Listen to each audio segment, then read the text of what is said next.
म त जातले पाएर त यो यही मनपर्छ नि पोरकै मनपर्छ नि जातैले पाएको हो त Hello everyone, I'm Pooja and welcome to the brand new episode of On the Table Special Season 2. र आज हामी आइपुगेको छौँ बुटवलको सुक्खा नगरमा to try Nepalको second favorite food and that is pork sekuwa. So, Ao. And what about your family reunion? Oh God, गइसक्नु भयो के? गइसक्नु.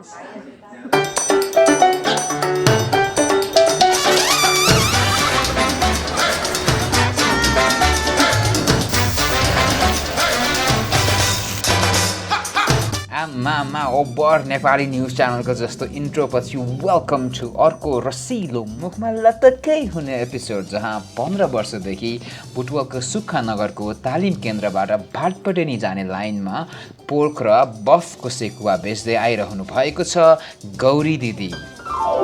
मैले बाबु काम त यही होटलै गरेको तर यो सेकुवा चाहिँ गरिन भात पकाउँथे पहिला त्यहाँबाट काठमाडौँतिर घुम्नु गयो फेरि आएर फेरि यही पेसातिर सधैँभरि घुमेर पुग्दैन आफ्नो जन्मथाला त आउनै पर्यो त्यही अब यही गर्ने भनेर बुढालाई विदेश जान्छु भनेको नि बुढालाई नजानुस् यहीँ गरौँ अब छोरीहरू अर्का घर गइहाल्यो अब म एक्लै हुन्छु भनेर बुढालाई नि नपठाएको विदेश।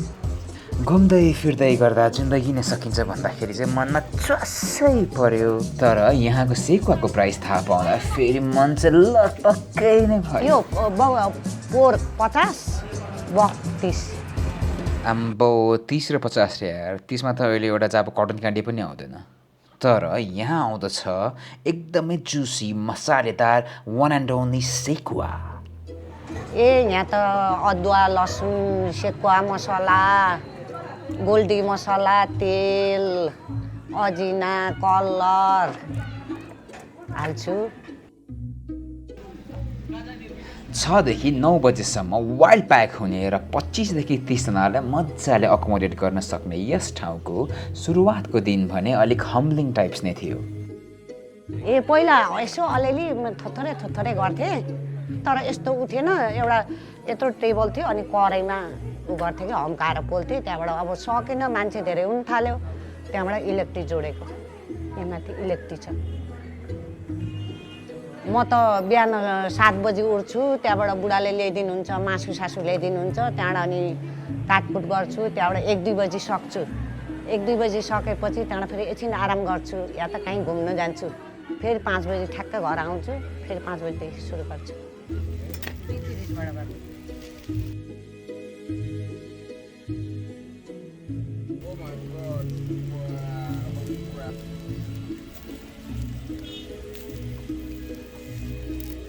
आफूलाई जति कठिनाइ भए तापनि आफ्नो कस्टमर्सहरूलाई पनि गौरी दिदीले जहिले नि सन्तुष्ट हुने गरी sekuwa खुवाउनुहुन्छ। As this place has now become a go-to place, a go-to snack favorite place for all ages. यति भन्दै हाम्रो प्यारो बिमल भाइद्वारा गौरी दिदीलाई एउटा अन्तिम प्रश्न सोधियो। अनि अहिलेको यो जति बेचिन्छ नि त्यतिले तपाईँ घर सर चल्नुलाई सन्तुष्ट हुनुहुन्छ? मलाई यो दोकानबाट एकदम सन्तुष्ट छु। ओ ल भाइ धन्यवाद छ मेरो सासूलाई राम्रोसित मेरो ज्वाइँ हुनुहुन्छ कि यही कुखुरा चिकन ठिक छ धन्यवाद मेरो सासूको गौरी सेवक कर्नल हो मेरो आशिषको छ मोमो कर्नल। Thank you for watching. र सधैँ जसरी हामीलाई लाइक सेयर र सब्सक्राइब गर्न चाहिँ नबिर्सिनु होला र सेकुवा खानको लागि चाहिँ डेफिनेटली होप लाइक यहाँ हाम्रो गौरी दिदीकोमा आइदिनु होला। So cheers.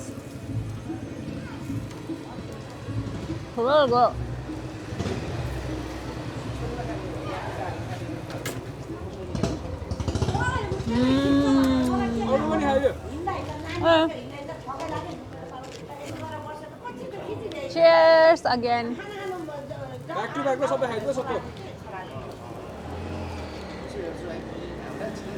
जो गरी घरमा राख न छैन सक्यो